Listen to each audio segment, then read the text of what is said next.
Nice. I think ತಂದೆ ತಾಯಿ support ನೀವು ತುಂಬಾ ಇದೆ ಖಂಡಿತ.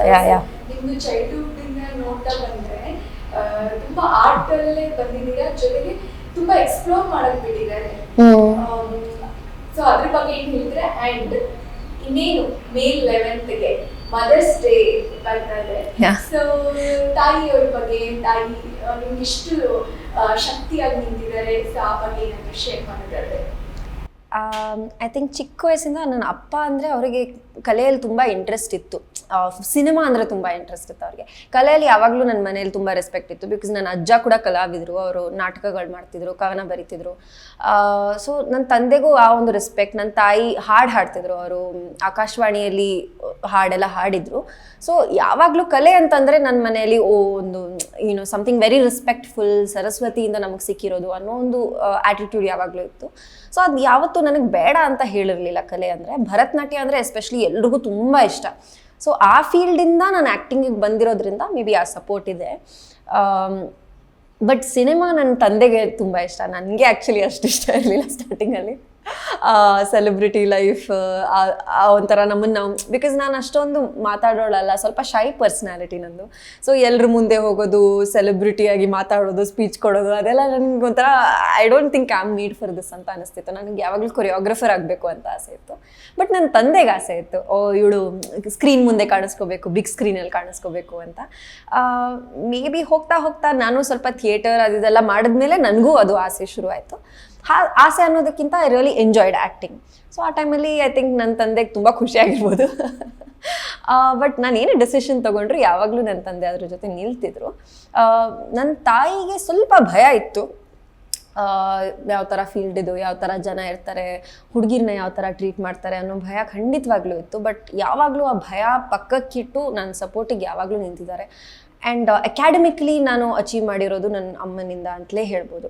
ಯಾಕಂದರೆ ನಾನು 90% ಆಫ್ ದ ಟೈಮ್ ನಾನು ಕ್ಲಾಸಲ್ಲಿ ಇರ್ತಿರ್ಲಿಲ್ಲ. ಸ್ಕೂಲಲ್ಲಿ, ಕಾಲೇಜಲ್ಲಿ, ಡಿಗ್ರಿ ಮುಗಿಸೋ ತನಕನೂ ನಾನು ಕ್ಲಾಸಲ್ಲಿ ಕೂತ್ಕೊಂಡು ಪಾಠ ಕೇಳಿದ್ದು ಅಂದರೆ ತುಂಬ ಕಡಿಮೆ. ಯಾವಾಗಲೂ dance programme, shooting, dance events ಅಂತ ಎಲ್ಲೆಲ್ಲೋ ತಿರುಗಾಡ್ತಿರ್ತಿದ್ದೆ. ಸೊ ಅದು ಏನೇ ಆದರೂ ವಾಪಸ್ ಬಂದು ಸ್ಟಡೀಸಲ್ಲಿ 100% ಅಚೀವ್ ಮಾಡೋದೇನಿದೆಯೋ ಅದು ನನ್ನ ತಾಯಿಯಿಂದ ನನಗೆ ಬಂದಿರೋದು, ಆ ಡಿಸಿಪ್ಲಿನ್ ನನ್ನ ತಾಯಿಯಿಂದ ಬಂದಿರೋದು. ಸೊ ಐ ಮೀನ್ ಮದರ್ಸ್ ಡೇಗೆ I think she is my biggest support. ಈಗಲೂ ಅಷ್ಟೇ, ಏನೇ ಆಗಲಿ ನಾನು ಅದನ್ನು ಯಾವಾಗಲೂ ನನ್ನ ತಂದೆ ತಾಯಿಗೆ ಹೇಳ್ಬೋದು ಅನ್ನೋ ಕಾನ್ಫಿಡೆನ್ಸ್ ನನಗಿದೆ. ಅದರಿಂದಾಗಿ ನಾನು ಇಷ್ಟು ಮುಂದೆ ಬರೋದಕ್ಕೆ ಸಾಧ್ಯ ಆಯಿತು ಅಂತ ನಾನು ಹೇಳ್ಬೋದು. ಯಾಕಂದರೆ ಎಷ್ಟೋ ಜನ ಅವ್ರಿಗೆ ಪೇರೆಂಟ್ಸ್ ಸಪೋರ್ಟ್ ಇರಲ್ಲ, ಅವ್ರು ಏನೋ ಒಂದು ಮಾಡಬೇಕು ಅಂತ ಹೊರಗೆ ಬಂದಿರ್ತಾರೆ. But it's very difficult financially, emotionally, ಎಲ್ಲ ರೀತಿಯಲ್ಲಿ ನಿಮ್ಮ ಹಿಂದೆ ಯಾರೋ ನಿಂತಿಲ್ಲ ಅಂದರೆ ನಿಮ್ಮನ್ನು ಮಿಸ್ಯೂಸ್ ಮಾಡ್ಕೊಳ್ಳೋದು ತುಂಬ ಈಸಿ. ನಿಮಗೂ ಆ ಕಾನ್ಫಿಡೆನ್ಸ್ ಇರಲ್ಲ. ಇವತ್ತು ನನಗೆ ಸೀರಿಯಲ್ ನಾಳೆ ಮುಗಿತಾ ಇದೆ ಅಂತ ಗೊತ್ತಾದ ತಕ್ಷಣ ನನ್ನ ತಂದೆಗೆ ಅಮ್ಮಂಗೆ ಕಾಲ್ ಮಾಡಿ ಹೇಳಿದ ತಕ್ಷಣ ಅವ್ರು ನನ್ನ ಸಪೋರ್ಟಿಗೆ ನಿಂತಿದ್ರು. ಇಲ್ಲಿ ಪರವಾಗಿಲ್ಲ, ಇನ್ನೊಂದು ಪ್ರಾಜೆಕ್ಟ್ ಸಿಗುತ್ತೆ, ದೊಡ್ಡ ವಿಷಯ ಅಲ್ಲ ಅನ್ನೋ ಥರ ಅವ್ರು ನನಗೆ ಆ ಕಾನ್ಫಿಡೆನ್ಸ್ ತುಂಬಿರೋದ್ರಿಂದ even I don't feel like ಅಯ್ಯೋ ಏನೋ ಒಂದು ನನ್ನ ಪ್ರಾಜೆಕ್ಟ್ ಮುಗ್ದು ಹೋಯ್ತು ಅನ್ನೋ ಒಂದು ದುಃಖ, ಆ ಒಂದು ಭಯ ನನ್ನಲ್ಲಿ ಯಾವತ್ತೂ ಬರಲಿಲ್ಲ. ಈ ಪ್ರಾಜೆಕ್ಟ್ ಅಂತಲ್ಲ, ಐ ಆಮ್ ಸೇಯಿಂಗ್ ಜನರಲಿ ಯಾವಾಗಲೂ ಆ ಒಂದು ಕಾನ್ಫಿಡೆನ್ಸ್ ನನ್ನಲ್ಲಿ ತುಂಬೋದಕ್ಕೆ ನನ್ನ ತಂದೆ ತಾಯಿ ಇದ್ದಿದ್ದರಿಂದ ನಾನು ಇವತ್ತಿಷ್ಟು ದೂರ ಬಂದಿದ್ದೀನಿ ಅಂತ ನಾನು ಹೇಳ್ಬೋದು. ಫೈನಲಿ ನಿಮ್ಮ ಫ್ಯಾನ್ಸ್ಗೆ ಏನು ಇಷ್ಟಪಡ್ತೀರಾ? ತುಂಬ ಅಂದರೆ ತುಂಬ ಧನ್ಯವಾದ ಹೇಳೋದಕ್ಕೆ ಇಷ್ಟಪಡ್ತೀನಿ.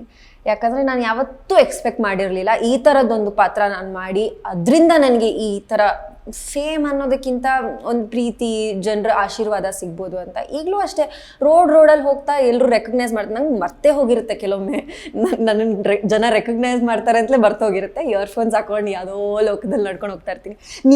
ಕೆಲವೊಮ್ಮೆ ಗಾಡಿ ನಿಲ್ಲಿಸಿ ಎಲ್ಲೋ ಹೋದವರು ವಾಪಸ್ ತಿರುಗಿ ಬಂದು ನಿಲ್ಲಿಸಿ ಎಲ್ಲ ಮಾತಾಡಿಸ್ತಾರೆ. I think that's a huge achievement. ಯಾರನ್ನೂ ಆ ರೀತಿ ನೀವು ಯಾವುದೋ ಕೆಲಸದಲ್ಲಿ ಇವತ್ತಿನ ಟೈಮಲ್ಲಿ, ಇವತ್ತಿನ ಅರ್ಜೆನ್ಸಿಯಲ್ಲಿ ಎಲ್ಲೋ ಹೋಗ್ತಿರೋರು ನಿಲ್ಲಿಸಿ ಬಂದು ನಿಮ್ಮ ಹತ್ರ ಮಾತಾಡಿ ಒಂದು ಫೋಟೋ ತೊಗೊಂಡು ಹೋಗೋ ಒಂದು ಆಸೆ, ಒಂದು ಖುಷಿ ಅವರಲ್ಲಿದೆ ಅಂದರೆ ಆ ರೀತಿ ಪ್ರೀತಿ ಈ ಒಂದು ಪಾತ್ರದಿಂದ, ಈ ಥರ ನೆಗೆಟಿವ್ ಅಥವಾ ಗ್ರೇ ಶೇಡ್ ಪಾತ್ರದಿಂದ ನನಗೆ ಸಿಗುತ್ತೆ ಅಂತ ನಾನು ಯಾವತ್ತೂ ಎಕ್ಸ್ಪೆಕ್ಟ್ ಮಾಡಿರಲಿಲ್ಲ. ಬಟ್ ಐ ಥಿಂಕ್ ಕೀರ್ತಿಯ ಪ್ರತಿಯೊಂದು ಹೆಜ್ಜೆನ ಸೆಲೆಬ್ರೇಟ್ ಮಾಡಿದ್ರು. ಲಿಟ್ರಲಿ ಕೀರ್ತಿ ಅವಳ ಜೊತೆ ಅವಳಿಗೆ ನ್ಯಾಯ ಬೇಕು ಅಂತ ಒಂದು ಲಿಟ್ರಲಿ ನಾನು ಮೊನ್ನೆ ಲೈವಲ್ಲೂ ಹೇಳಿದೆ, ಒಂದು ಹ್ಯಾಶ್ಟ್ಯಾಗ್ ಕೀರ್ತಿಗೆ ನ್ಯಾಯ ಬೇಕು ಅನ್ನೋ ಥರ ಒಂದು ಹ್ಯಾಶ್ಟ್ಯಾಗು ಕ್ರಿಯೇಟ್ ಮಾಡಿಬಿಟ್ಟಿದ್ರು ಒಂದು ಟೈಮಲ್ಲಿ. So I think that is an extreme form of love. And because ಇದು ನನಗೆ ಎಕ್ಸ್ಪೆಕ್ಟ್ ಮಾಡದೆ ಬಂದಿರೋದ್ರಿಂದ ಅದು ಇನ್ನೂ ಜಾಸ್ತಿ ಖುಷಿ ಇದೆ ನನಗೆ. ಸೊ ಐ ಥಿಂಕ್ ಕೀರ್ತಿ ಪಾತ್ರದಲ್ಲಿ ನಾನು ಧನ್ಯವಾದ ಒಂದೇ ಹೇಳೋದಕ್ಕೆ ಸಾಧ್ಯ ಆಡಿಯನ್ಸ್ಗೆ, ಬಿಕಾಸ್ ಅಷ್ಟು ಪ್ರೀತಿ ನನಗೆ ಸಿಕ್ಕಿದೆ. ಅಷ್ಟು ಐ ಮೀನ್ ಮುಂದೆ ಹೋಗೋದಕ್ಕೆ ಒಂದು ಹೋಪ್ ನನ್ನಲ್ಲಿ, ನಾನು ಒಂದು ನಂಬಿಕೆ ಇಟ್ಕೊಂಡು ಮುಂದೆ ಹೋಗ್ಬೋದು ಅನ್ನೋ ಕಾನ್ಫಿಡೆನ್ಸ್ ನನಗೆ ಆಡಿಯನ್ಸ್ ಕೊಟ್ಟಿದ್ದಾರೆ. ಇವತ್ತು ನಾನು ಓಕೆ ಒಂದು ತಕ್ಕ ಮಟ್ಟಕ್ಕೆ ಅಭಿನಯ ಮಾಡ್ತೀನಿ ಅಂತ ನನ್ನಲ್ಲಿ ಕಾನ್ಫಿಡೆನ್ಸ್ ತುಂಬಿರೋದು ಆಡಿಯನ್ಸೇ. So I think I am very very very very grateful. Okay, final last question, what next? ಸದ್ಯಕ್ಕೆ ಒಂದು ಪ್ರಾಜೆಕ್ಟಲ್ಲಿ ಕೆಲಸ ಮಾಡ್ತಾ ಇದ್ದೀನಿ, ವರ್ಕಿಂಗ್ ಆನ್ ದಟ್ ಪ್ರಾಜೆಕ್ಟ್. ಅದ್ರ ಬಗ್ಗೆ ಹೇಳೋದಕ್ಕೆ ನಾನು ಇಷ್ಟಪಡಲ್ಲ, ಬಿಕಾಸ್ ಅದೊಂದು ಫೈನಲ್ ಸ್ಟೇಜಿಗೆ ಬಂದಮೇಲೆ ನಾನು ಮೇ ಬಿ ಆಡಿಯನ್ಸ್ ಜೊತೆ ಶೇರ್ ಮಾಡ್ಬೋದು. ಬಿಕಾಸ್ ಕೆಲವೊಮ್ಮೆ ನಾವು ಏನೊಂದು ಎಕ್ಸ್ಪೆಕ್ಟ್ ಮಾಡಿರ್ತೀವಿ, ಯಾವುದೋ ಕಾರಣಗಳಿಂದ ಅದು ವರ್ಕೌಟ್ ಆಗಲ್ಲ.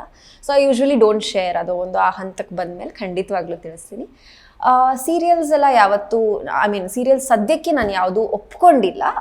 ಕತೆಗಳನ್ನ ಕೇಳ್ತಾ ಇದ್ದೀನಿ, ಆಡಿಷನ್ಸ್ ಕೊಡ್ತಾ ಇದ್ದೀನಿ, ಲುಕ್ ಟೆಸ್ಟ್ ಕೊಡ್ತಾ ಇದ್ದೀನಿ. ಡಾನ್ಸ್ ಸ್ವಲ್ಪ ಜಾಸ್ತಿ ಕಾನ್ಸಂಟ್ರೇಟ್ ಮಾಡೋಣ, ಇವಾಗ ಸದ್ಯಕ್ಕೆ ಬ್ರೇಕ್ ಆಗಿದೆಯಲ್ಲ, ಸೊ ಡಾನ್ಸ್ ಮೇಲೆ ಕಾನ್ಸಂಟ್ರೇಟ್ ಮಾಡೋಣ ಅಂತ ಆಸೆ ಇದೆ.